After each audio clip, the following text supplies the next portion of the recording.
मैं देख रहा हूं कि पहले चरण से ही, इस पहले चरण के चुनाव से ही हवा कुछ और चल रही है। और जो खबरें मिल रही हैं अखबारों में मैं पढ़ रहा हूं, और जिस तरह का माहौल दिखाई दे रहा है,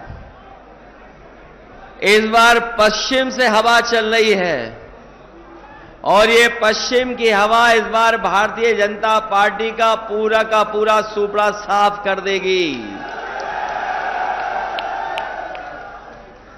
हालांकि मैं समाजवादी पार्टी के प्रत्याशी, पूर्व सांसद, बहुत जुझारू नेता, सम्मानित नेता हरेंद्र मलिक जी के समर्थन में आपसे सहयोग और मदद मांगने आया हूं। आप जिता तो पहले से ही रहे हैं, ये जीत तो पहले से ही रहे हैं।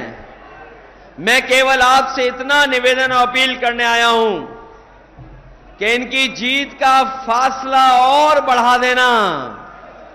अभी तो लाखों से जीत रहे हैं, बताओ कई लाख से इनको जिता दोगे कि नहीं जिताओगे? हमारे प्रत्याशी हरेंद्र मलिक जी, मंच पर उपस्थित पूर्व सांसद कादिर राणा जी, पूर्व अध्यक्ष प्रमोद त्यागी जी, हाल ही में समाजवादी पार्टी ने एमएलसी बनाया किरणपाल कश्यप जी, मुकेश चौधरी जी, राकेश शर्मा जी, यहां के बहुत संघर्षशील, कर्मठ, जुझारू विधायक, नौजवान साथी पंकज मलिक जी, और जिनकी अध्यक्षता में हम लोग इस सभा का संपन्न कर रहे हैं, वो हमारे पार्टी के नेता शेर सिंह राणा जी, बगल के बहुत ही संघर्षशील विधायक, सरधना से विधायक अतुल प्रधान जी, मौलाना नजीर साहब, विनय पाल जी, सोमपाल सिंह जी, अंसार आरती जी, नौसाद अली साहब, रेहान जी, गौरव जैन, सत्येंद्र त्यागी चेयरमैन, डॉक्टर सुखपाल सिंह जी गुफरान कांग्रेस नेता, अली अब्बास काजमी जी। और मुझे खुशी है इस बात की कि पिछले दिनों हमसे दूर हुए बहुत बड़े नेता, जो राज्यसभा में भी सांसद रहे, जिनका हमें परिचय नहीं बताना है, आपके बीच के हैं, न केवल उत्तर प्रदेश बल्कि देश में समय समय पर अपनी कलम से, अपनी आवाज से बात को पहुंचाते हैं। ऐसे शाहिद सिद्दीकी साहब भी आज समाजवादी पार्टी के सहयोग और समर्थन में आ गए हैं। मैं उनका और उनके साथ जितने भी साथी आज समाजवादी पार्टी में शामिल हो रहे हैं, मैं उनका बहुत बहुत धन्यवाद और आभार प्रकट करता हूं। साथ ही साथ माजिद सिद्दीकी जो बहुजन समाज पार्टी से छोड़ करके आए हैं, माजिद सिद्दीकी साहब जो बहुजन समाज पार्टी को छोड़ करके आए, इनके तमाम साथी जो आज समाजवादी पार्टी में शामिल हुए, मैं उनका भी धन्यवाद और आभार प्रकट करता हूं। साथ ही साथ मंच पर उपस्थित बड़ी संख्या में साथी हैं, नूर हसन, माजिद अली से लेकर के बहुत सारे नेता जिनके मैं नाम नहीं ले पा रहा हूं, सभी हमारे नेता, सभी हमारे कार्यकर्ता और इस चुनावी जनसभा में आए हुए हमारे सभी आदरणीय बुजुर्ग, किसान भाई, नौजवान साथी, पत्रकार बंधुओं, मैं सबसे पहले इस चुनावी जनसभा की बहुत बहुत बधाई और मुबारकबाद आपको देना चाहता हूं। मुझे खुशी है इस बात की कि इस बार का जो विशेष चुनाव होने जा रहा है, इस चुनाव का माहौल ही अलग हो गया है और इस बार सब सीमाएं टूट गई हैं। कोई वर्ग नहीं बचा जो साथ देने के लिए न खड़ा हो गया हो। आज हर वर्ग के लोग भारतीय जनता पार्टी के खिलाफ समाजवादी पार्टी और इंडिया गठबंधन के साथ खड़े होकर के कंधे से कंधे मिलाकर के उनके प्रत्याशी को जिताना चाहते हैं। मैं यहां पर जहां समाजवादी पार्टी के प्रत्याशी के लिए आपसे मदद मांगने आया हूं, वहीं ये इंडिया गठबंधन के लिए भी आपसे मैं सहयोग मांग रहा हूं।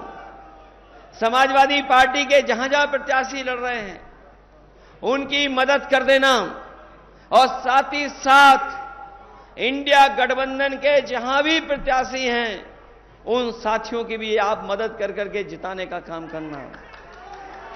मैं मुजफ्फरनगर के अपने सभी मतदाताओं का विशेष धन्यवाद देना चाहता हूं, और उन मतदाताओं का भी विशेष धन्यवाद दूंगा कि जिन्होंने पिछले गठबंधन को, जो विधानसभा का चुनाव था 2022 का, उस 22 के चुनाव में सब कुछ भुला करके उस समय के गठबंधन को आपने ऐतिहासिक वोट देकर के सबसे ज्यादा सीटें जिता करके भेजा है।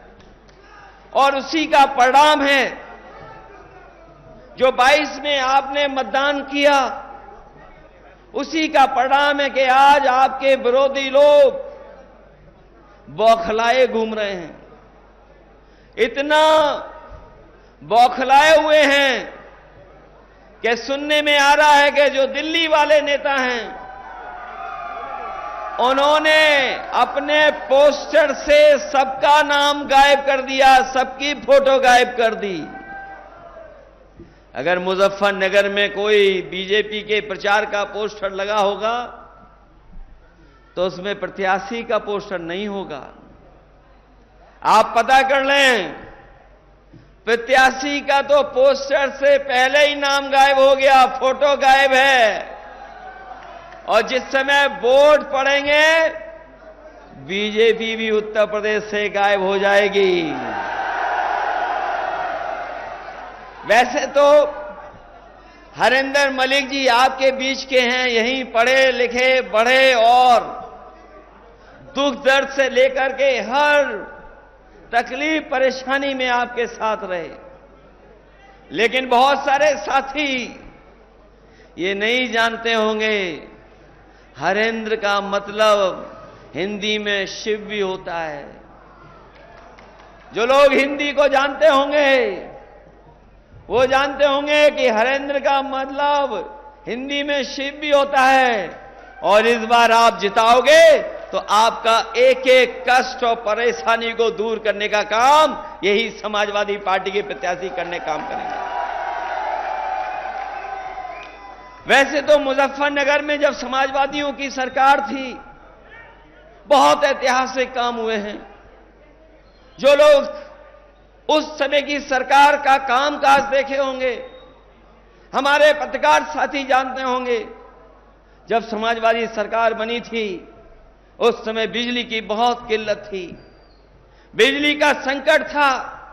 लेकिन मैं खुशी के साथ ये बताना चाहता हूं, आज जो 24 घंटे बिजली मिल रही है वो किसी और के कारण नहीं मिल रही है, वो समाजवादी पार्टी का काम था कि तहसील से लेकर के नगर पालिका से लेकर के टाउन एरिया में अगर हमें सब स्टेशन बदलने पड़े थे, सब स्टेशन बनाने पड़े थे, और सबसे पहले काम अगर बिजली का फीडर सेपरेशन का कहीं हुआ था तो आपके मुजफ्फरनगर में हुआ था। समाजवादी पार्टी ने फीडर को अलग कर करके आपकी बिजली का इंतजाम को बढ़ाने का काम किया था।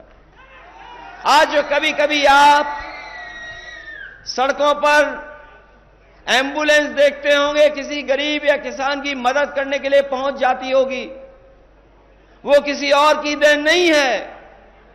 अगर फोन मिला करके आप एम्बुलेंस मंगाते हैं तो वो एम्बुलेंस भी देन अगर किसी की है तो समाजवादी पार्टी की है, जो गरीबों की मदद करने का काम करती है। ये 100 नंबर जो पुलिस के लिए बनाया गया था, बीजेपी वाले जाने या ना जाने, लेकिन एक एक पुलिस वाले से आप पूछ लेना, पता कर लेना, जानकारी कर लेना। पहले पुलिस के पास गाड़ी नहीं होती थी, और अगर गाड़ी होती थी तो थाने में गाड़ी चलाने के लिए डीजल पेट्रोल नहीं मिलता था। जो गरीब तकलीफ परेशानी में आता था, उस परेशानी और तकलीफ भरा हुआ इंसान जब पहुंचता था, ये थाने के लोग उससे डीजल और पेट्रोल भराते थे, तब गाड़ी जाती के चलती थी।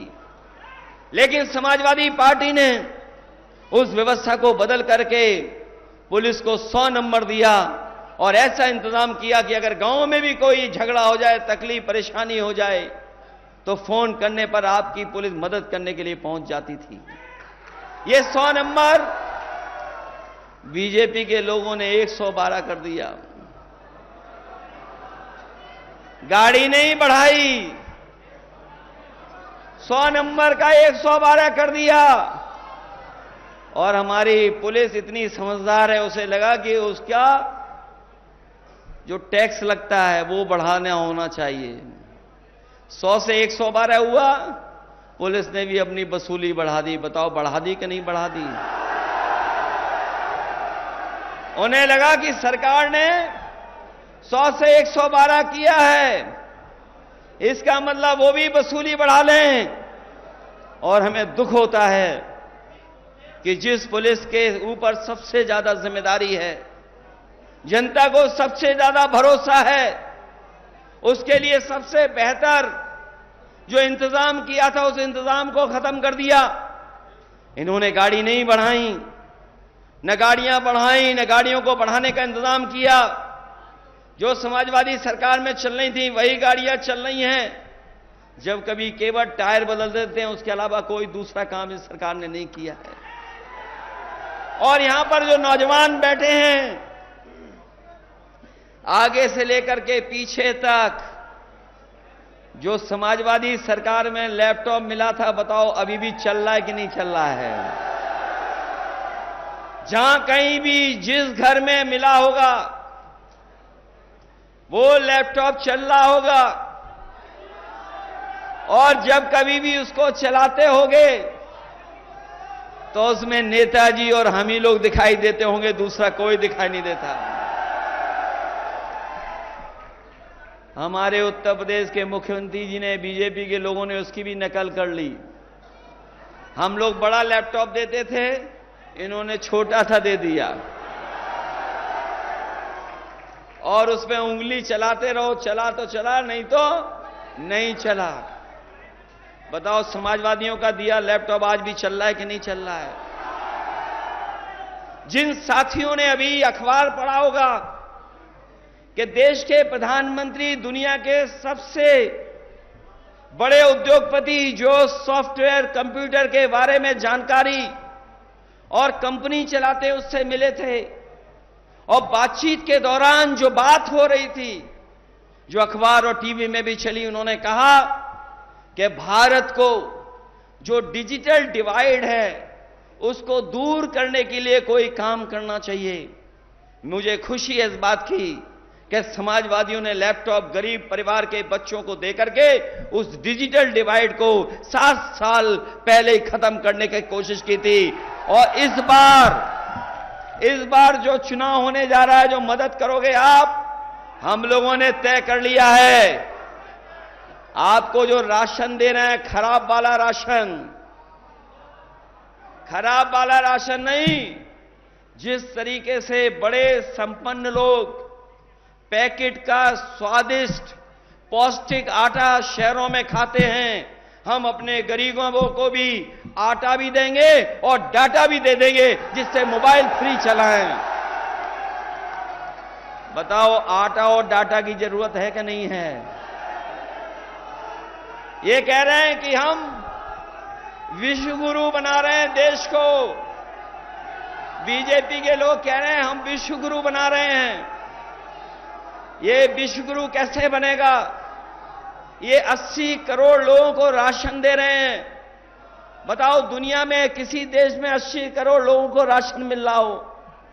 10 साल की इनकी उपलब्धि है कि 80 करोड़ लोगों को राशन दे रहे हैं। ये 10 साल की इनकी उपलब्धि है। और यही उपलब्धि नहीं, अगर पीछे मुड़ करके देखोगे, ये वो जमीन है जिसने किसान नेता पैदा किए हैं। ये वो जमीन है जहां का किसान अपने हक और सम्मान के लिए लड़ाई लड़ने का काम करता है। ये वो जमीन है जहां महेंद्र सिंह टिकैत जैसे नेता पैदा हुए हैं, और साथ ही साथ चौधरी चरण सिंह जी जैसे महान भारत रत्न हमारे किसान नेता पैदा हुए हैं। ये सरकार एक तरफ तो सम्मान दे रही है, भारत रत्न से सम्मान दे रही है, स्वामीनाथन जी को भी दे रही है, लेकिन हमारे किसानों को एमएसपी के लिए कोई गारंटी नहीं दे रही है। कोई एमएसपी की गारंटी अगर दे रही हो सरकार तो हमें बता दो आप। यही किसान हमारे यहां के गए होंगे दिल्ली अपने हक और सम्मान और लड़ाई के लेकर के दिल्ली गए थे, याद होगा आपको।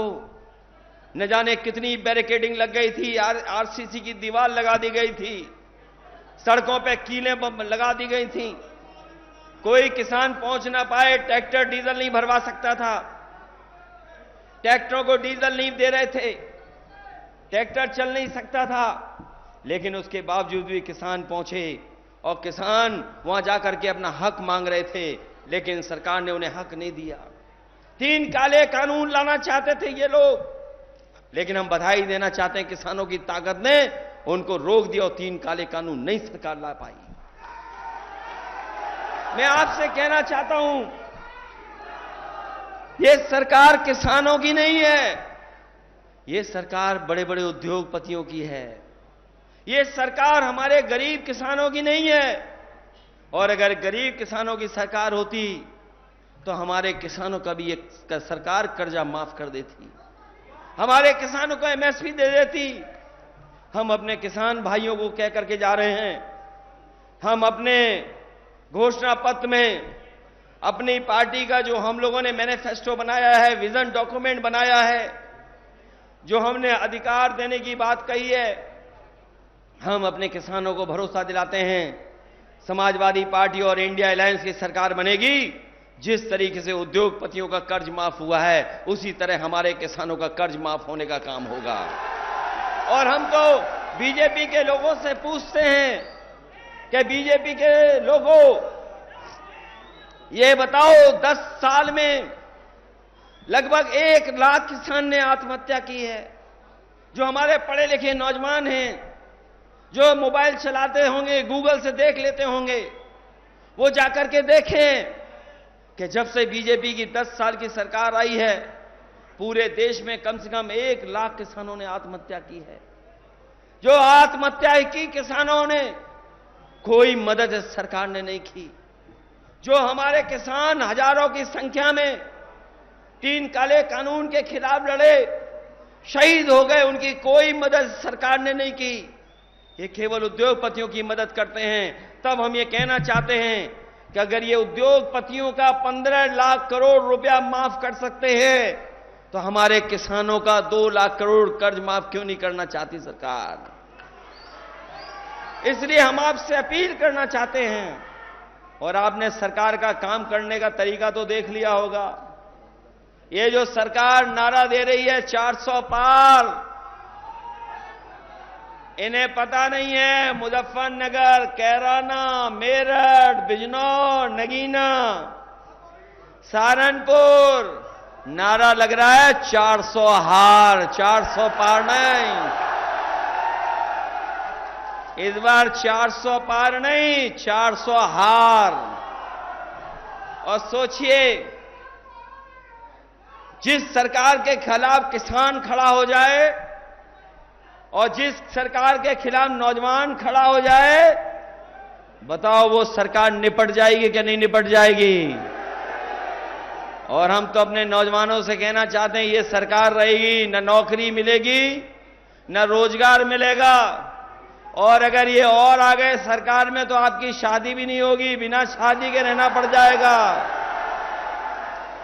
बताओ, आंकड़े पढ़ लिए कि 80% नौजवान बिना नौकरी का है, बिना रोजगार के है। बताओ, जब नौजवान बिना नौकरी बिना रोजगार के होगा तो उसकी शादी कहां से होगी। ये बीजेपी वाले नहीं चाहते हैं कि हमारे नौजवान, उनका भविष्य बेहतर हो, उनके सपने पूरे हों। अभी देखा आपने, जो भी परीक्षा हुई सब में पेपर लीक हो गए। केवल एक परीक्षा का पेपर लीक नहीं हुआ है, जितनी भी परीक्षा हुई हैं सबके पेपर लीक हो गए। बताओ, लीक हुए पेपर के नहीं हुए। और जो पढ़े लिखे नौजवान हैं जो परीक्षा के लिए गए होंगे वो जानते होंगे कि जितनी भी उत्तर प्रदेश की परीक्षा हुई सबके पेपर लीक हो गए। और हाल में अभी जब पुलिस की भर्ती के लिए परीक्षा हुई थी, इस सरकार ने कहा कि हमने पुलिस का इंतजाम किया है, हमने पुलिस का इंतजाम किया है, बेहतर पुलिस लगाई है, सिक्योरिटी की है, सुरक्षा ऐसी की है कि पेपर लीक नहीं होगा, सब परीक्षा हो जाएगी। बताओ, जब परीक्षा देने गया नौजवान अपने भविष्य को बनाने के लिए गया, परीक्षा का पेपर लीक हो गया। बताओ, लीक हुआ कि नहीं हुआ पेपर लीक? और पेपर लीक के कारण, नौकरी न मिलने के कारण कई नौजवानों ने आत्महत्या कर ली। एक नौजवान हमारे यहां का है, कन्नौज का, पाल बिरादरी का, उसने कहा कि जिस डिग्री से हमें नौकरी नहीं मिल सकती उस डिग्री का क्या फायदा। उसने अपने मां बाप के लिए चिट्ठी लिखी और डिग्री जला करके आत्महत्या कर ली। बताओ, सरकार ने कोई उस परिवार की मदद की हो तो बता दो। जब मैं यहां मुजफ्फरनगर में एक कार्यक्रम में आया था, शादी में, मैंने बड़ी संख्या में छात्र नौजवानों को देखा कि वो तख्ती लेकर के खड़े हैं कि ये जो परीक्षा का पेपर लीक हुआ है इसका दोबारा परीक्षा हो, परीक्षा कैंसिल हो। सरकार को मजबूरी में पेपर कैंसिल करना पड़ गया। इसलिए मैं सरकार को कहना चाहता हूं, नौजवानों, आप भी याद रखना, इस सरकार के खिलाफ किसान भी है, नौजवान भी है। और मैंने कई मौकों पर कहा, फिर कहता हूं, और बीजेपी के पास इसका जवाब हो तो बता दें, अगर 60 लाख बच्चे जो परीक्षा नहीं दे पाए, उनके परिवार के अगर केवल हम मां बाप को गिन लें तो 60 लाख गुणा 3, जो 3 वोट हैं एक परिवार में, तो 1 करोड़ 80 लाख हुए। और 1 करोड़ 80 लाख को अगर हम 80 लोकसभा से भाग दे देंगे तो बताओ, हर लोकसभा में 2,25,000 वोट कम हो गया क्या नहीं हो गया? बताओ, इनके पास इन 2,25,000 वोट को बढ़ाने के लिए कोई है कार्यक्रम के नहीं है? हर तरफ नाराजगी दिखाई दे रही है। इसीलिए इन्होंने जो पोस्टर बनवाए हैं उसमें पोस्टरों में प्रत्याशियों का चेहरा नहीं रखा है, उन्हें गायब कर दिया है। और जो अकेला पोस्टर है, अकेली फोटो है, जिस दिन मुजफ्फरनगर वाले वोट डालेंगे वो पोस्टर से गायब हो जाएंगे, वो दिखाई नहीं देंगे। पहले जुमला लेके आए थे, अब गारंटी लेके आ गए हैं। अगर जुमला और गारंटी भाई भाई हैं तो जुमले भाई से गारंटी 10 साल बड़े भाई हैं। है 10 साल बड़ी गारंटी के नहीं है? और याद कीजिए, बीमारी भगाने के लिए इन्होंने ताली और थाली बजवाई थी। ये गारंटी नहीं है, ये घंटी है इनकी। और अगर ये गारंटी है तो इन्होंने तो कहा था हमने किसानों की आय दोगुनी कर दी। बताओ, किसानों की आय दोगुनी हो तो बता दो हमें। इन्होंने कहा कि 2 करोड़ नौजवानों को हर साल नौकरी देंगे। बताओ, 2 करोड़ नौकरी मिल गई किसी नौजवान को? और हमारे गरीबों के यहां बिजली का मीटर लगा दिया कि नहीं लगा दिया? सर, ट्यूबवेल पर लग गया मीटर कि नहीं लग गया? और कभी कभी नौजवानों से मैं कहूंगा, बीजेपी एक नेता आए थे बहुत नंबर 2 वाले, नंबर 1 पे दूसरे, नंबर 2 पे दूसरे नेता हैं। 2 नंबर पे जो नेता हैं, 2 नंबरी नेता, क्या कह के गए थे आपसे कि हम बिजली माफ कर देंगे। बताओ, बिजली माफ हो गई आपकी क्या? और ये बिजली माफ भी कैसे करेंगे? मैं आपसे कह करके जा रहा हूं, और बीजेपी वाले बताएं और हमारे पत्रकार साथी सही कर दें अगर हम गलत बोल रहे हो तो। उत्तर प्रदेश में पिछले 10 साल से एक भी बिजली का कारखाना नहीं लगाया है। एक भी बिजली का कारखाना इस सरकार ने नहीं लगाया। और अगर लगाया होता तो हमें बता दे कि कौन सा बिजली का कारखाना लगाया इन्होंने। इसलिए साथियों, मैं आप सबसे निवेदन और अपील करने आया हूं, इनके पास जुमले के बाद गारंटी है। और हमारे पास उदाहरण है कि हम लोगों ने काम कर करके दिखाया है। जितने भी काम समाजवादियों ने किए हैं वो काम आपको दिखाई दे रहे हैं। इनके एक एक फैसला जनता के खिलाफ है। हमारे नौजवान जानते होंगे, यहां पर बड़े पैमाने पर नौजवान फौज में जाते हैं। न केवल मुजफ्फरनगर, मेरठ, गाजियाबाद, बल्कि आसपास का नौजवान अपने गांव में, अपने कस्बे में, शहर में रहकर के तैयारी करता था कि फौज की वर्दी पहन करके देश का सम्मान बढ़ाएगा। ये सरकार के लोग आए और इन्होंने एक ही दिन में कानून बदल दिया कि आने वाले समय में कोई पक्की नौकरी नहीं मिलेगी, और फौज की नौकरी को 4 साल में बदल दिया। बताओ 4 साल में बदल दिया कि नहीं बदल दिया? और नौजवान मजबूरी में जा रहा है, नौजवान मजबूरी में जा रहा है अग्निवीर भर्ती में, कोई खुशी खुशी नहीं जा रहा है। ये सरकार नौजवानों की गरीबी का लाभ उठा रही है और उन्हें अब अग्निवीर में भर्ती करने का एक कार्यक्रम चला रही है। हम अपने नौजवानों से कहना चाहते हैं कि ये अग्निवीर जैसी व्यवस्था हम लोग कभी स्वीकार नहीं कर सकते हैं। जब भी इंडिया अलायंस बनेगा, सरकार बनाएगा, तो अग्निवीर व्यवस्था हमेशा हमेशा के लिए खत्म हो जाएगी। जैसे पहले भर्ती होती थी वैसे ही भर्ती करने का काम करेंगे। मैं तो कभी कभी अपने खाकी वर्दी पहने हुए भाइयों की तरफ देखता हूं और मुझे लगता है कहीं अग्निवीर जैसी इनकी भी 3 साल की नौकरी ना हो जाए। और इनसे भी कहूंगा मैं, सख्ती कम करो, मदद करो, नहीं 3 साल बाद अब वो गांव में जाकर के मेड़ पे ही घूमना पड़ेगा, अपनी फसल की रखवाली करनी पड़ेगी। जो सरकार फौज की 4 साल की नौकरी कर दे, बताओ इनकी खाकी वालों की 3 साल नौकरी करने में कितना टाइम लगेगा उन्हें। और फिर ये जो पेंशन वाली बात है, सरकार कहती है हम पे तो इतना पैसा है, तो ओल्ड पेंशन स्कीम क्यों नहीं बहाल कर रहे? हम अपने लोगों को कह के जा रहे हैं, इंडिया अलायंस की सरकार बनेगी, समाजवादी पार्टी ओल्ड पेंशन बहाल करने का फैसला लेकर के आपकी मदद करने का काम करेंगे। इसलिए साथियों, चुनाव में सावधान रहोगे कि नहीं रहोगे? ये चुनाव लोकतंत्र बचाने का है। जैसे किसी को नहीं पता लगा था कि रातों रात नोटबंदी हो गई थी, किसी को पता लगा था कि नोटबंदी होने जा रही है, और इन्होंने कहा कि जीएसटी से व्यापार अच्छा हो जाएगा। बताओ व्यापार बर्बाद हो गया कि नहीं हो गया? और उस समय भी मैंने कहा था, और आज भी वही बात कह रहा हूं, जब नोटबंदी पे मैंने कहा था कि हमारा रुपया काला सफेद नहीं होता। ये रुपया काला सफेद नहीं होता, हमारा आपका लेन देन काला सफेद होता है। लेकिन बीजेपी के लोग कहते हैं कि रुपया काला सफेद है। बताओ भ्रष्टाचार बढ़ा है कि नहीं बढ़ा है?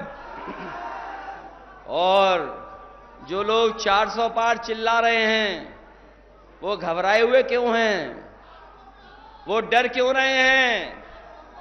दिल्ली के मुख्यमंत्री को क्यों झूठा केस लगा के फंसा दिया? अगर 400 पार हो रहे थे तो क्यों फंसा रहे हो झूठे मुकदमे में? आपने एक प्रदेश के मुख्यमंत्री को भेज दिया, आपने झारखंड के भी मुख्यमंत्री को जेल भेज दिया। लेकिन यहां पर जनता जागरूक है, मोबाइल खोल करके गूगल पे लिस्ट पढ़ रही है कि सबसे ज्यादा चंदा अगर किसी ने वसूला है तो वो भारतीय जनता पार्टी ने वसूला है।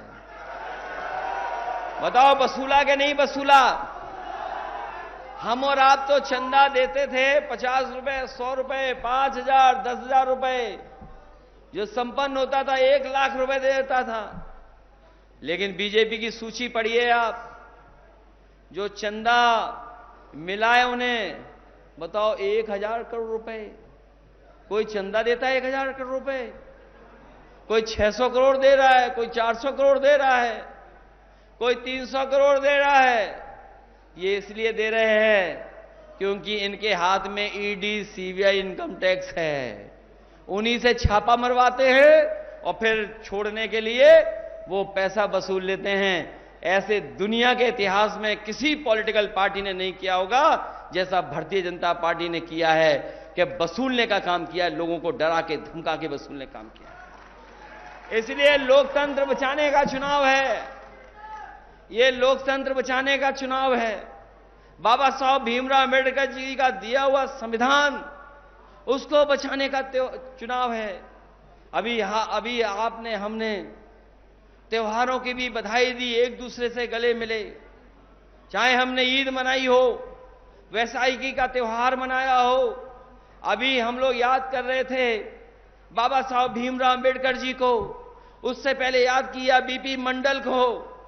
हमारा देश त्योहारों का है, हमारा देश भाईचारे का है, हमारा देश गंगा जमुनी का है। ये भारतीय जनता पार्टी के लोग इस देश को, अपना भाईचारा को खत्म करने का साजिश कर रहे हैं। इसलिए जहां लोकतंत्र को बचाना है, संविधान बचाना है, वहीं हमारे देश की जो संस्कृति रही है मिली जुली, आपस में मिलजुल करके रहने की, उसको बचाने का भी चुनाव है।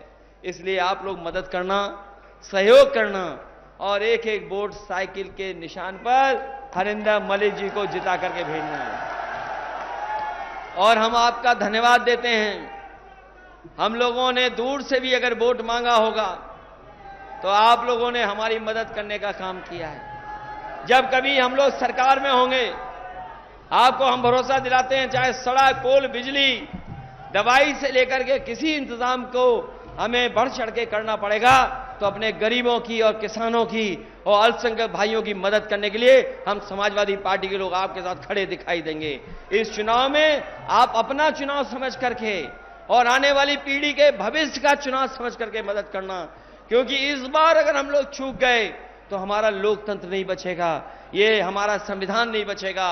और जिस तरह के सांसद लोग इनका कह रहे हैं कि हम संविधान बदलने के लिए 400 सीटें मांग रहे हैं, इनके चाहे दक्षिण के हों सांसद, चाहे राजस्थान के इनके नेता हों, चाहे उत्तर प्रदेश के नेता हों, वो कह रहे हैं कि हम 400 पार इसलिए कह रहे हैं क्योंकि हमें संविधान बदलना है।